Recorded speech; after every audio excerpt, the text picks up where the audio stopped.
your cousin? Yeah. Where'd you guys come here from? Do you live nearby? Yeah, I'm Brooklyn. Oh, okay, so that wasn't hard at all. Well, there you are, Patricia. I love your shirt, by the way. Maya. Your book is like my favorite series. Oh, I love thank it. you so much. I really like what you did to Dimitri, even though I know a lot of people sad about it. I thought it was great. Yeah. I never expected that. Oh, you guys are out of here to coffee or bars or whatever it is you do. But have fun and thank you. Enjoy the possible.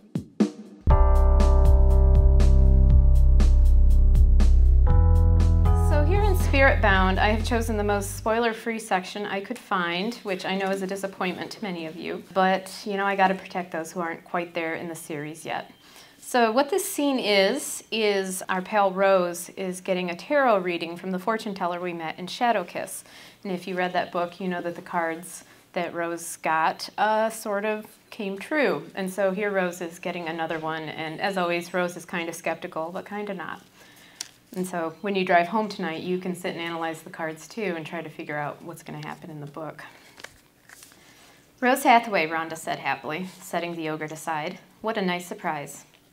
Shouldn't you have seen me coming? I asked dryly. Her lips twitched with amusement. That's not one of my powers. Sorry to interrupt your dinner, Ambrose said, but Rose isn't easy to catch a hold of. I imagine not, Rhonda said. I'm impressed you got her to come at all. What can I do for you today, Rose? I shrugged and sank down beside Ambrose. I don't know. I'm only here because he talked me into it. She didn't think your last reading was very good, Ambrose said. Hey, I shot him a glare. That's not exactly what I said. Last time, Lissa and Dimitri had been with me. Rhonda's tarot cards had shown Lissa crowned with power and light. No surprise. Rhonda had said Dimitri would lose what he valued most, and he had. And me? Rhonda had bluntly told me that I'd killed the undead. I'd scoffed at that, knowing I had a lifetime of Strigoi killing ahead of me. Now I wondered if there'd been more to it. Maybe another reading will help the other one make more sense, she offered. My mind was putting together another fraud psychic joke, which was why it was so astonishing when my mouth said, that's the problem. The other one did make sense. I'm afraid of what else the cards will show. The cards don't make the future, she said gently. If something's meant to be, it'll be, regardless of whether you see it here. And even then, well, the future's always changing. If we had choices, there'd be no point in living. See now, I said flippantly, that's the kind of vague gypsy response I was hoping for. Roma, she corrected, not gypsy. Despite my snart, she still seemed to be in a good mood. Easygoing attitudes must have run in their family. Do you want the cards or not, she said. Did I? She was right about one thing. The future would unfold with or without me seeing it in the cards. And even if the cards showed it, I probably wouldn't understand it until afterward. Okay, I said, just for fun. I mean, last time was probably a lucky guess anyway.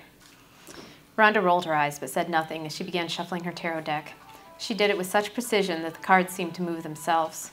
When she finally stopped, she handed the deck to me to cut. I did, and she put it back together. She grew serious as she flipped out the cards, her eyes carefully studying them. 2 of the cards had come out upside down, and I didn't take that as a good sign. Last time I'd learned that it made seemingly happy cards, well, not so happy. The first one was the 2 of Cups, showing a man and a woman together in a grassy, flower-filled field, while the sun shone above them. Naturally, it was upside down. Cups are tied to emotions, Rhonda explained. The 2 of Cups shows a union, a perfect love and blossoming of joyous emotions. But since it's inverted, you know what? I interrupted. I think I'm getting the hang of this. You can skip that one. I have a good idea what it means. Might as well have been my love life on that card, the cup empty and full of heartache. I didn't really want to hear Rhonda analyze what was already tearing me up. So she went on to the next one, the Queen of Swords, also upside down. Cards like this refer to specific people, Rhonda told me. The Queen of Swords looked very imperious, with auburn hair and silver robes. The Queen of Swords is clever, Rhonda explained. She thrives on knowledge, can outwit her enemies, and is ambitious. I sighed. But when she's upside down, said Rhonda, all of those traits get twisted. She's still smart, still trying to get her way, but she's doing it through insincere ways. There's a lot of hostility and deception here. I'd say you have an enemy.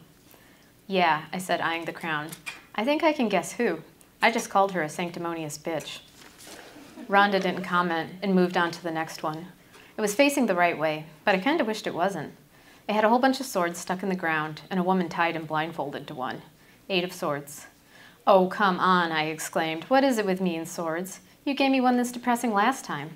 It had shown a woman weeping in front of a wall of swords. That was the 9 of Swords, she agreed. It could always be worse. I have a hard time believing that, I told her. She picked up the rest of the deck and scanned through it, finally pulling out one card, the Ten of Swords. You could have drawn this, she said. It showed a dead guy lying on the ground with a bunch of swords driven through him. Point taken, I said. So what's the 9 mean?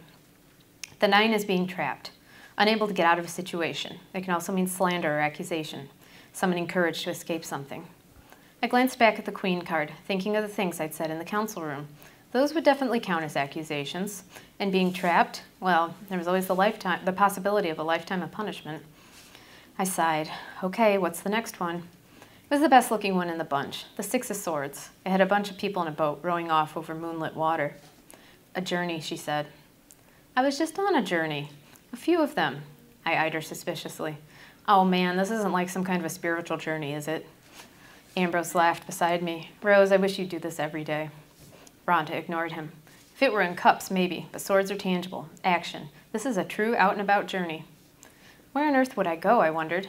Did it mean I was traveling to the academy like Tatiana had suggested?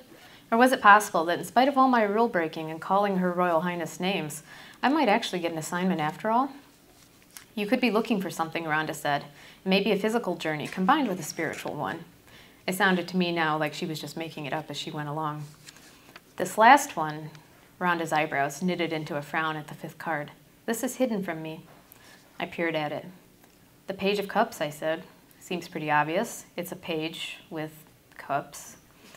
Rhonda shook her head. Usually I have a clear vision. The cards speak to me and how they connect. This one's not clear. The only thing that's not clear, I said, is whether it's a girl or a boy. The person on the card looked young, but had hair and an androgynous face that made the gender impossible to determine. The blue tights and tunic didn't help, though the sunny field in the background seemed promising. It can be either, Rhonda said. It's the lowest in the rank of cards that represent people. King, Queen, Knight, Page. Whoever this page is, it's someone trustworthy and creative, optimistic. Could mean someone who goes on the journey with you, or maybe the reason for your journey. Whatever optimism or truth I'd had in the cards pretty much disappeared with that. Given that she just said about 100 things that card could be, I didn't really consider it authoritative anymore. Usually she noticed my skepticism, but her attention was still on the card as she frowned. I just can't tell. There's a cloud around it, she said. Why? It doesn't make sense.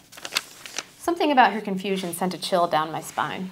I always told myself this was fake, but if she'd been making it all up, well, wouldn't she have made something up about the Page of Cups? She wasn't putting on a very convincing act if this last card was making her question herself. The thought that maybe there was some mystical force out there blocking her sobered up my cynical attitude. With a sigh, she looked up at last. Sorry, that's all I can tell you. Did the rest help? I scanned the cards.